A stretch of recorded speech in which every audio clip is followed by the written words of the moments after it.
This episode of the Craftsman Online podcast is sponsored by Bricks Masons. From elegant Masonic rings that showcase your commitment to our craft to finely crafted regalia and apparel that honor your tradition, Bricks Masons delivers quality and craftsmanship that truly stands out. Shop now at bricksmasons.com and use promo code CRAFTSMAN, that's CRAFTSMEN, to receive free shipping with your first order.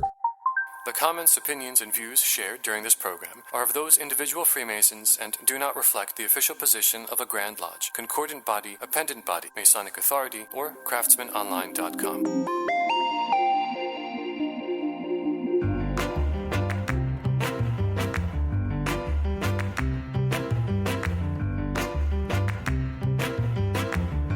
Welcome to the Craftsman Online podcast, the only 5-star rated Masonic podcast endorsed by the Grand Lodge of New York. And now your host, Worshipful Brother Michael Arce. Hello again, it's Brother Michael Arce, co-founder of Craftsman Online. You've joined us for an episode on the Age of Aquarius, which is more than a line from the musical Hair. And we've brought back Brother Rene Perez for our first episode of 2024 as we get into his research on the Age of Aquarius. Welcome back, Brother Rene. Thank you, Michael. It's a pleasure. I think, when was the last time we did ours? 2-3 years ago? It's been some time. I think the last time we talked, you were traveling and visiting your homeland. And I know you had a very busy speaking schedule this summer. So we're just super excited to have you back as our first guest for the new season in 2024. As we kind of talked about in the opening, I think most people are familiar with the song, the line from the Fifth Dimension song, The Dawning of the Age of Aquarius. But in simple terms, can you shed some light on what this really means, the Age of Aquarius? The ancients used to call the Age of Aquarius the Golden Age, like Pythagoras, Plato, Plotinus, Virgil. Virgil is interesting because on the back of the dollar bill, Novus Ordo Seclorum derives from Virgil. And conspiracy theories would say, New World Order, as we know this already. But what actually he meant that Novus Ordo Seclorum was actually based on the Golden Age. And according to Virgil, he says that it actually meant the new age of man. And Aquarius is the only person, a man, that's holding a pitcher. So this new age of Aquarius, all the ancients always talked about it. Now, to the Mayans, of course, their calendar is different. See, what happened is every 2,160 years, which is called the precession of the equinox. Even in Hindu, like the yugas, they talk about them. So every 2,160 years, the sun goes to each zodiac sign. So a great example, 2,000 years ago, we were in the age of Pisces, which we still are. And that was the time of when, Christianity was being founded, et cetera. And then the age, according to some people, the age of Cancer would be where the flood of Noah. So every 2,160 years, the sun goes to each zodiac sign, all 12, creating a cycle called the Great Year, which is 25,000 years. So now we are heading to Aquarius, which is the motto of Aquarius is I know. That's the motto of Aquarius.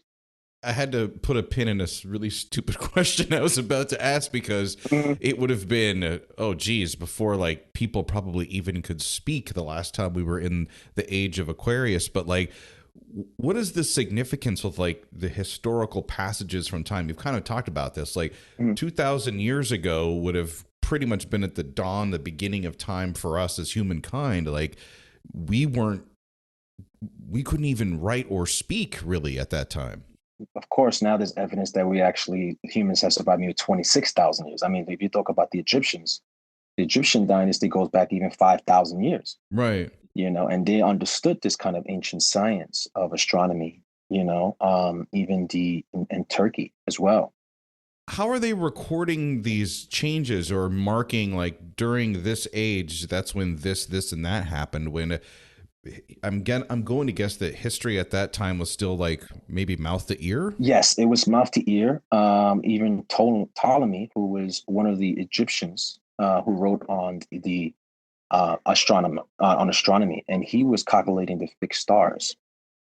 See, the stars, every time you reach age 72, the sun goes to each degree. You see, it's hard to explain, but there are 30 degrees in each sign. That's why there's 30 months, right?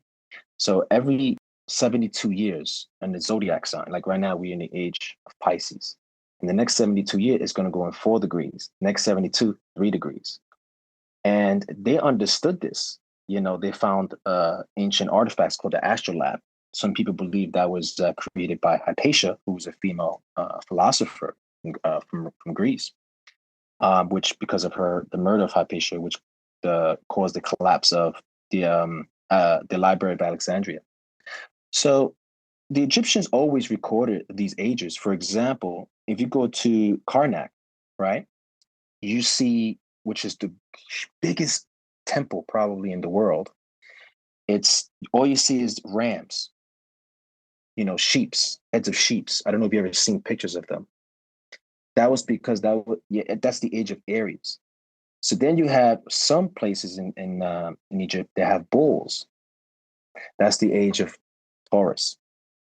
Right now, if you want to talk in the Bible, it talks about the same thing. A great example is Abraham, to show when God told him to show his faith, he had to sacrifice his son, right? But what happened when he brought his son? What did God do? He gave him a sheep. And even in Moses, when Moses went to Mount Sinai, he collected the 10 Commandments, and he came down and he saw the people worshiping a calf, the age of Taurus.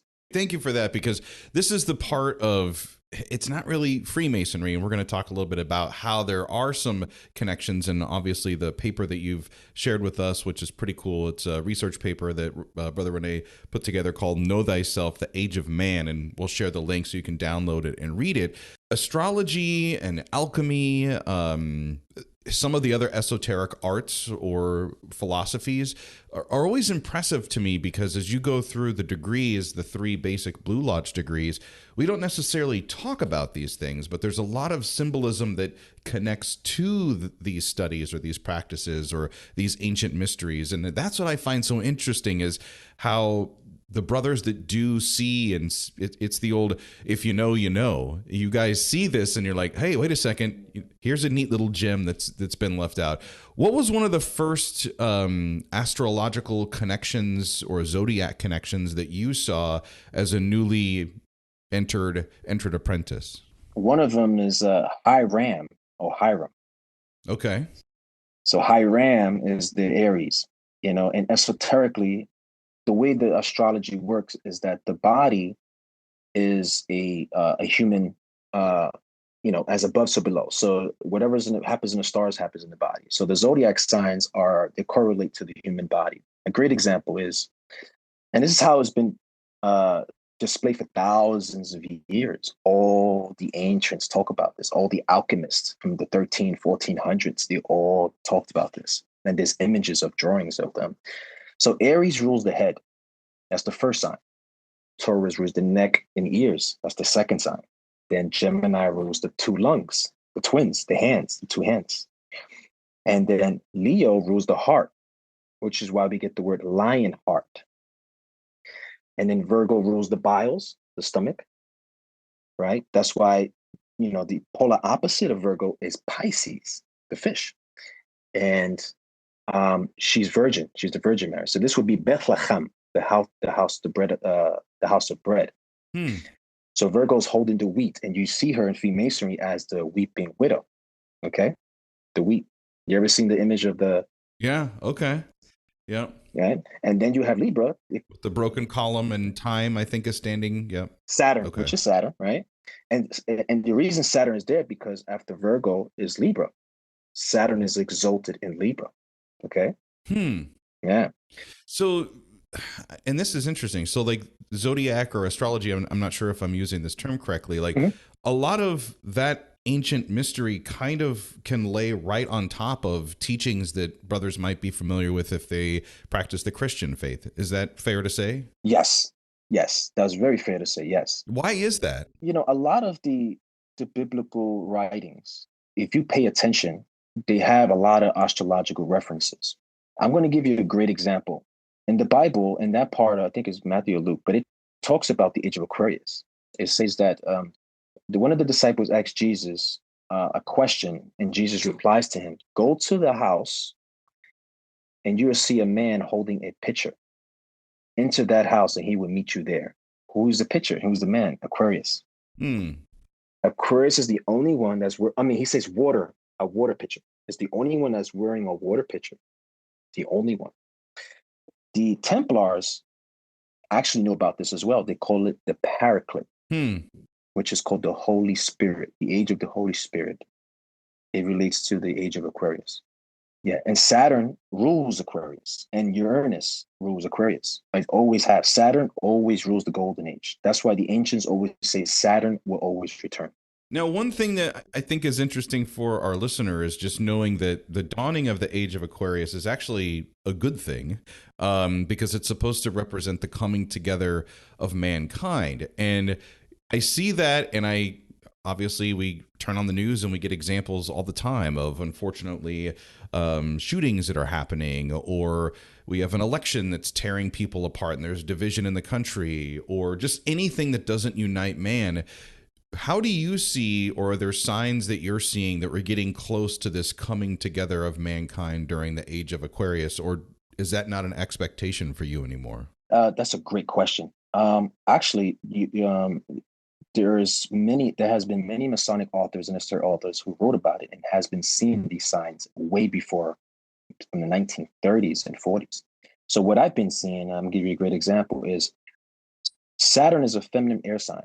And according to Thomas J. Burgon, an esoteric writer, he says the same thing. And we see this now. And he wrote this way before. I mean, he died a long time ago. So he predicted this. He said that in the age of Aquarius, we're going to start seeing women fighting for the equal rights, teachers fighting for the equal rights, women trying to be equal towards their men, and people are trying to be more spiritual. That's why Aquarius the motto is I know. So people are trying to know themselves from a deeper perspective, more for a spiritual perspective. So if you look online, you see a lot of people are into crystals, they're into tarot, they want to go to nature, and you see this today.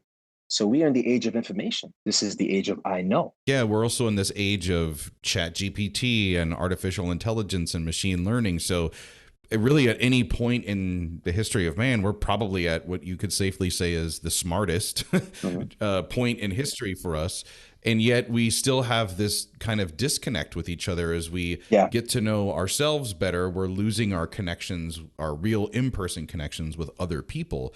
Is that another part of the age of Aquarius that I don't want to say we all are going to get together and hold hands, but when they talk about the drawing together of mankind, what do you take from that? Even though we're going to be in the age of Aquarius, we are going to still see a lot of, bad things. It's not like it's going to be all shining rainbows and jumping up and down and celebrating and being nice, because you have to remember, darkness and light are one. Okay, and the difference between them is that darkness is just an absence of light. They are one. We cannot separate them. We cannot think like that. So I think that in the age of Aquarius, even though it's the age of I know, what they mean is that we are going to be respecting each other. People are starting to separating themselves from ignorance, right? Because remember, back then, 2,000 some years ago, me and you, we're Freemasons, we would be dead, actually, even in 1800s, because the Pope signed a papal bull. So people are starting to realize and separating that, things are starting to become nice to each other, but more respectful. But it's not to say that there's not going to be any malice or any malicious crimes, anything. You're always going to have that. It's just part of life. It's just now we're just going to be more open to new things now. So Brother Rene was kind enough to share his research paper, Know Thyself, The Age of Man, with us at craftsmanonline.com. Again, we're going to share the link so you can download your copy of it. But one of the lines that was really powerful as I was reading through it in preparation for our show is, you said, quote, "The mysteries of the Holy Grail were never a physical cup, but a spiritual cup." And that, I think, for Masons that are in the know, they're going to kind of start getting ideas with connections. So how do we link that with Masonry, the spiritual journey that people are going to take during the age of Aquarius, this physical cup and spiritual cup realm? Sure. So the spiritual cup, the Grail has never been a physical cup. The Grail has always been related to the human body. Solomon's temple is soul of man's temple, right? It's the house not built with hands, of course. It's the building, it's the body, it's us. So if, Plutarch says, the ancients used to always say, always take care of the body. And Plutarch says that all the five senses, there's two are the most dangerous: taste and feel. Taste, because we overindulge, we drink, we're not taking care of our eating, nutrition, we lust for food. And feel, because of the desires.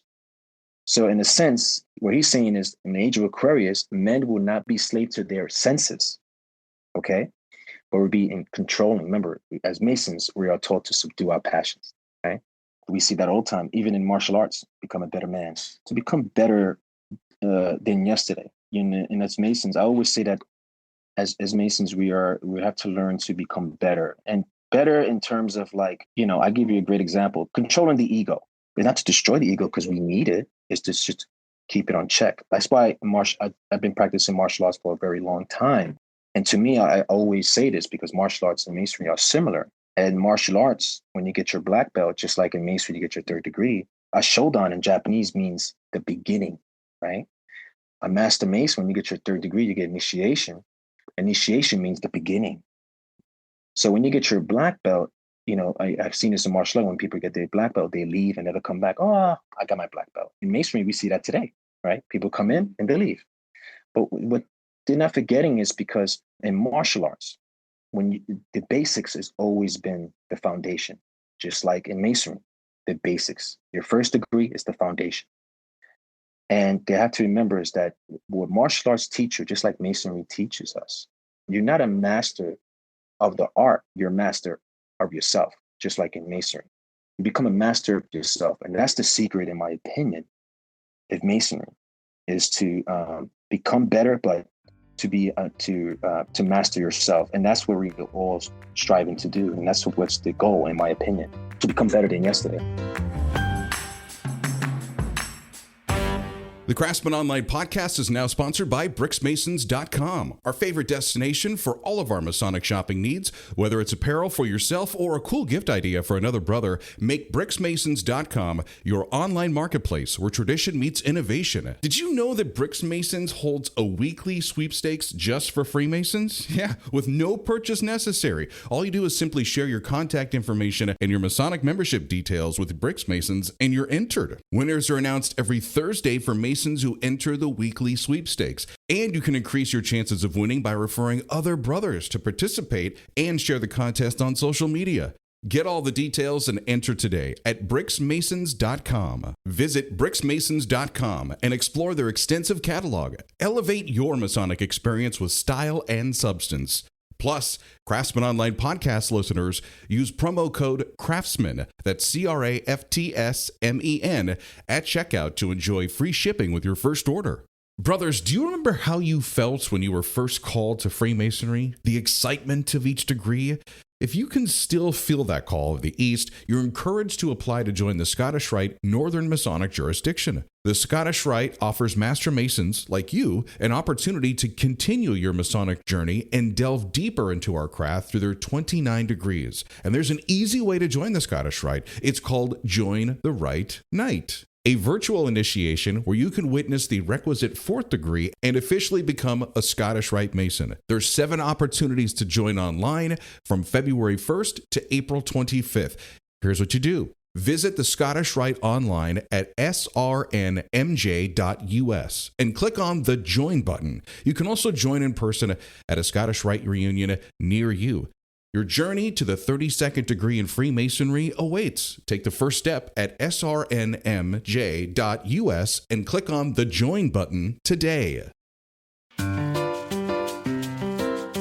None of really what we're talking about in this episode is directly connected to Masonic ritual.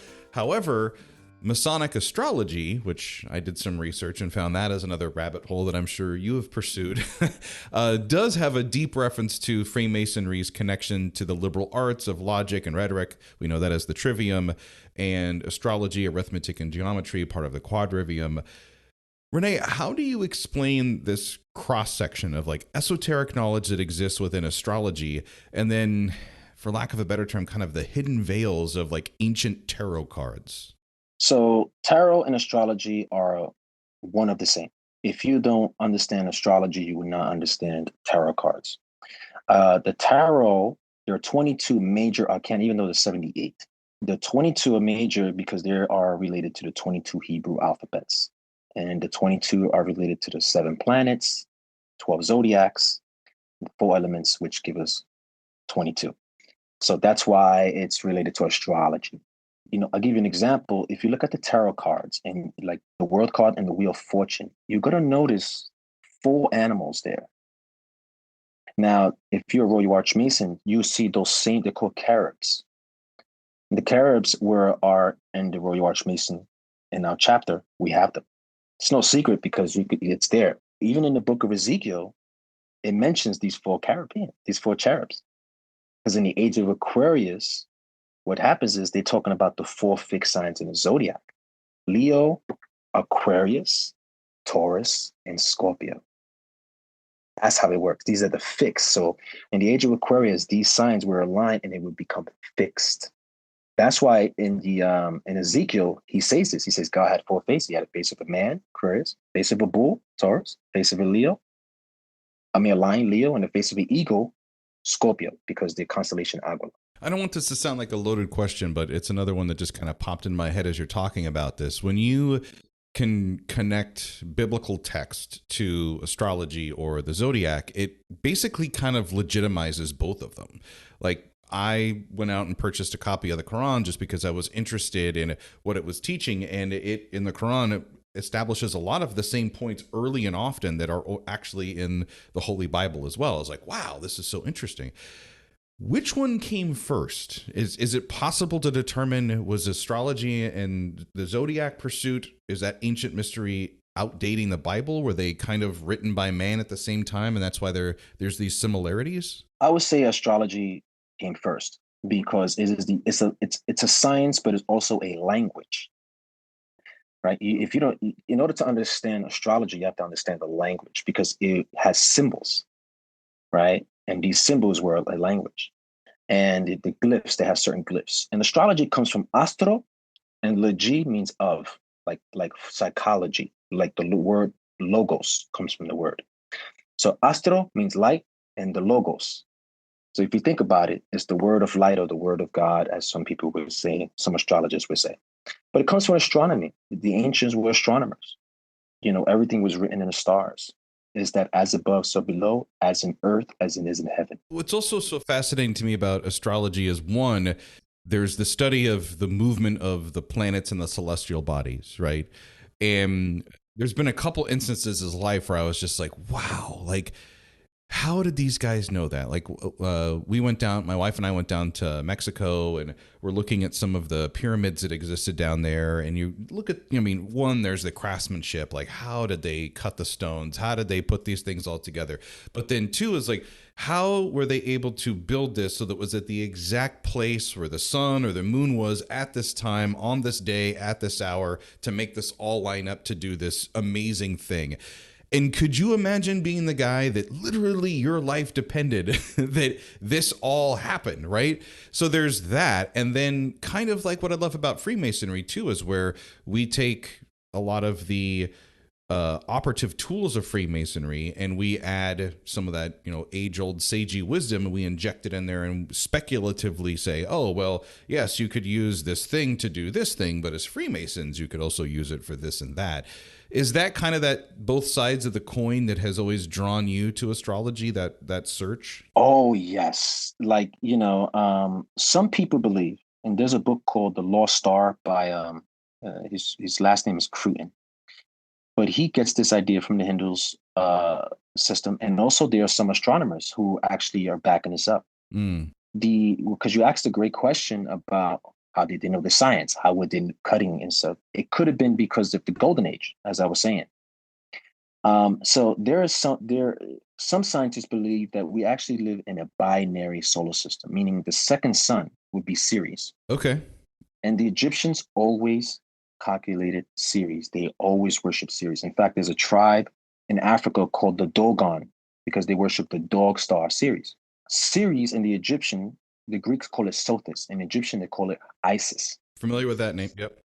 Isis and Osiris. I know that story. Yep. Exactly. So there are some theories, and some scientists believe this, that the sun is going to something called a redshift blue shift. Hmm. And what happened, it was going to happen in a couple of, maybe it could happen now. They say this is the age of Aquarius or the golden age, that the series is going to switch with our sun and it's going to enhance our consciousness. That's what some believe. Because even when you read like some other philosophers, I was reading them, and there are times when they say, oh, wait, Sirius is blue. And then at hundreds, when you read like Virgil, maybe Firmicus Maternus, thousands of years later, wait, Sirius is red. Because red means closer, and then blue shift is further away. So Sirius is coming close. And that's what some believe, and they believe that the like I said, the Atlanteans, right, believe it. I don't personally believe in Atlantis, but I believe Atlantis was the age of Aquarius, the golden age. And there's a book by Francis Bacon. He wrote a book called The New Atlantis. If you read this book, it has a lot of Freemasonic references. And he talks about the new Atlantis is going to be in the age of Aquarius. And it's going to be here. This Atlantis is the sinking of Atlantis, is the sinking of human consciousness in the dark ages. It is now we are heading to a new Atlantis. And also physically, like with what's happening with the planet and, the ocean levels rising, and does that tie into that as well? Or is it just going to be something esoterically? The water tides, that's something that happens naturally. I mean, that's just the way the climate is. The earth has always been changing for thousands of years, And Masonry, we talk about the St. John's Day. And the symbol of the point within a circle. Yeah. Exactly. That's actually the solstices. That's summer and winter. St. John the Baptist and St. John the Evangelist. And I'm going to explain it. St. John Day, when we go to Utica, falls on what day? June 20. Yeah. And the other one's in December. Yeah. Exactly. You just said something. December and June, right? Okay, great. Hold that thought. I said about Cancer. Remember the chart of the birth chart of the sun is in Cancer. June 23rd is actually the sign of Cancer. The Hebrew word for July is Tammuz, and it means twin. The opposite of Cancer in astrology is Capricorn, and Capricorn falls in December. You see, they're polar opposites. And December 21st is something called Saint Thomas Day, the twins. John, in the Bible, as we know as John the Baptist, is actually Aquarius, because Aquarius falls from January and February. Those are the two months, and it's January or January. February in Latin, you can actually research. Febru means purification. He's the one that's holding the cup, purification. He's the baptizer, the paraclete. It was interesting too. The Templars were called the Johannites. They were the worshipers of John. So that's another kind of a hint, which is kind of a long story. But the word John comes from the Sanskrit jana, means knowledge, wisdom. We claim to be from a lodge of the Holy Saints, John. So yeah, we're getting the best of both worlds. It's interesting. I'm a huge point within a circle guy. So you've stepped into my wicket here, and I've heard so many different explanations, and I love them because to me, it's one of the most simple, but yet complex symbols that exists since the dawn of man. I mean, it covers everything. But I've never thought to look at it as a calendar. And then my question would be, in Freemasonry, and for those in the know, they know after the first degree, the explanation we give Masonically to the point within a circle with that lecture. How would you explain the point within a circle if we were to keep it in the astrology or zodiac realm with December and June? Well, the point of the circle is a symbol of the sun. That's actually a glyph for the sun in astrology. So it just means that Jesus and John are related. Okay, Jesus in December, John is 6 months older than Jesus. You see? What's 6 months from December? I don't even know how to say this because I have to make sure I don't give away secrets or anything. But yeah, of course. When you talk about December and June, and those would be the lines in the point within a circle, the two parallel lines, the pillars, for lack of a better term, like the sun, if that's the center. there's a significance to where the junior warden sits and what he says in the opening of the lodge. And then who does the junior warden represent, which is Mercury. He's Virgo. Gotcha.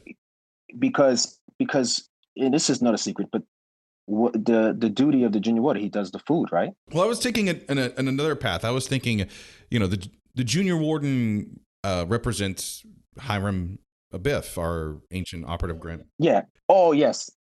Yeah, Hiram. You got David, Hiram, and you have King Solomon. But those three represent the three pillars in the Kabbalistic tree. When was Hiram Abiff killed? Yes. At the high point of the day. There you go. Would he be represented in the appointment in a circle? And then my question is just like we're taught like what the circle Masonically is supposed to represent.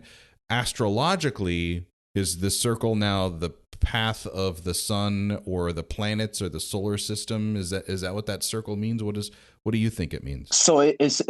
It's the point there. And the point of the sun, exactly what you just said. And you just had an aha moment, I'm guessing, right now when I was explaining that. Yeah. Oh, yeah, dude. I need to go update my deck on that presentation. Yeah. I have another way of examining this. Yeah. Yeah, no, that was good. I mean, I love talking about the junior warden's chair and the symbolism that exists with that in our third degree, especially during the Hiramic legend. But now being able to take something that a Mason is exposed to in the first degree, which I think the point within a circle, and this is just me as an advocate, I feel bad. It's just like one little paragraph in this huge lecture that nobody remembers afterwards. And then when you go back to read this, you're like, oh my gosh, this is probably one of the most profound things that we're taught in Freemasonry, this lesson here.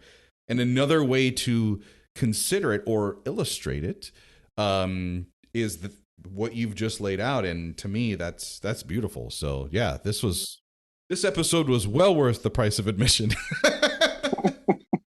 I'm glad. So I want to be respectful of your time, and I want to get you out of here on this question, Brother Rene. Obviously, again, we'll let our reader know that, or our listener know that a copy of your paper is available from craftsmanonline.com. We're going to have that link in the show notes for this episode.